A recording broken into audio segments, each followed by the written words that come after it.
The sands of time in the Middle East bear witness to a conflict as old as the region itself, the Israel-Hamas conflict. This enduring clash didn't just spring out of nowhere. It has roots that reach deep into the history of the region, beginning with the establishment of Israel in 1948. This event, celebrated by some, also led to the displacement of countless Palestinians, an action that created fertile ground for resentment and conflict. Fast forward to 1987, and we see the emergence of Hamas.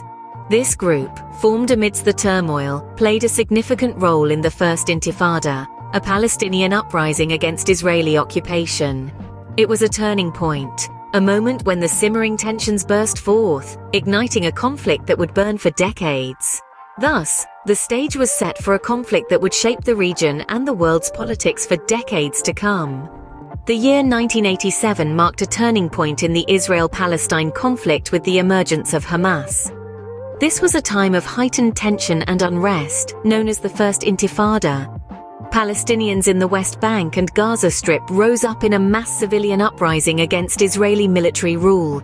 It was in this turbulent atmosphere that Hamas, an acronym for Islamic Resistance Movement, was born. Unlike the Palestinian Liberation Organization, or PLO, which sought a secular state, Hamas had a different vision.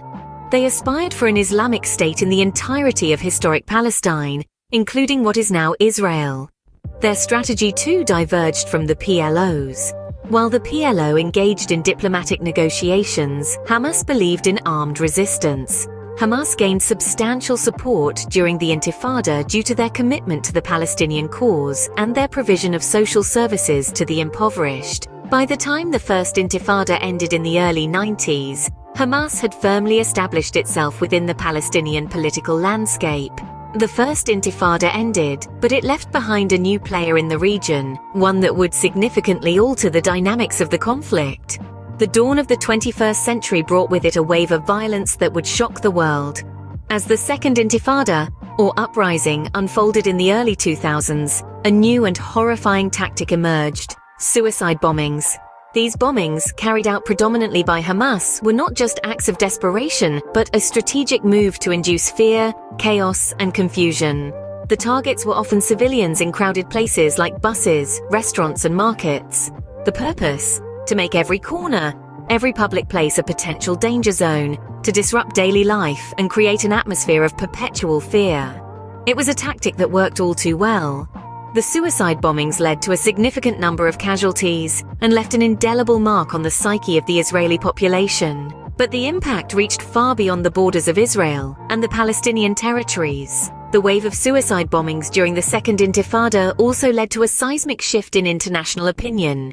The world watched in horror as the violence escalated and the scale of the human tragedy unfolded. The indiscriminate targeting of civilians, including women and children, was widely condemned. This condemnation led to the isolation of Hamas on the international stage, with many countries labeling them as a terrorist organization.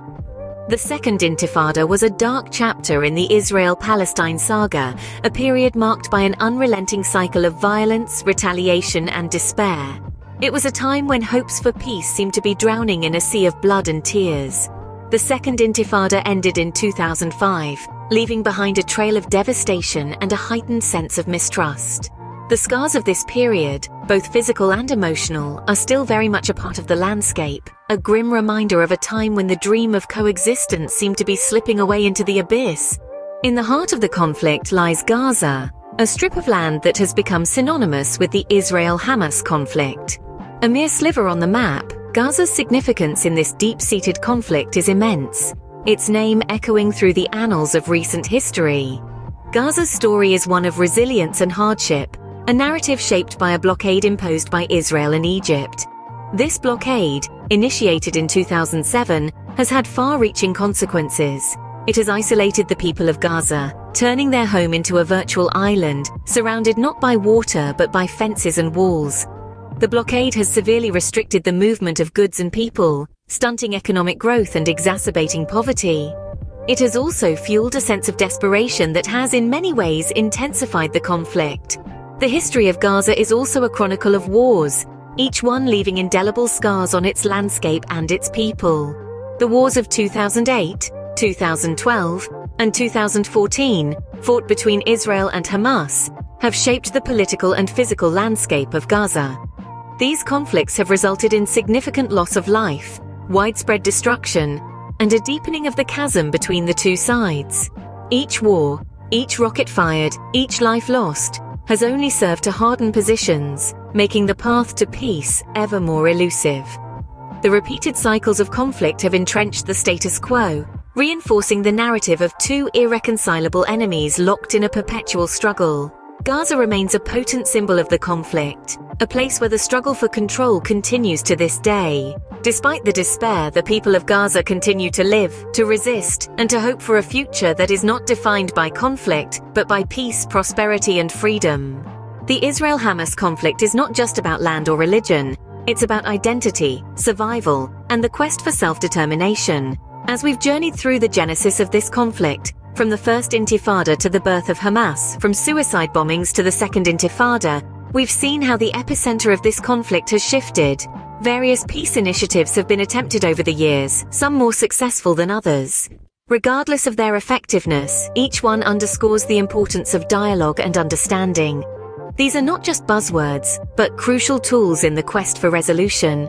From the Camp David Accords to the Oslo Accords, from the roadmap for peace to the most recent proposals, the path forward has been fraught with challenges. Yet the dialogue continues, the understanding deepens, and the quest for peace remains undeterred. While the path forward is uncertain, one thing is clear: the dialogue must continue, and understanding must be fostered. It's in these conversations, these moments of shared humanity, that we find the seeds of peace. As the sun sets on another day in the Middle East, the hope for a peaceful resolution continues to burn brightly, reminding us that even the longest of conflicts can find an end.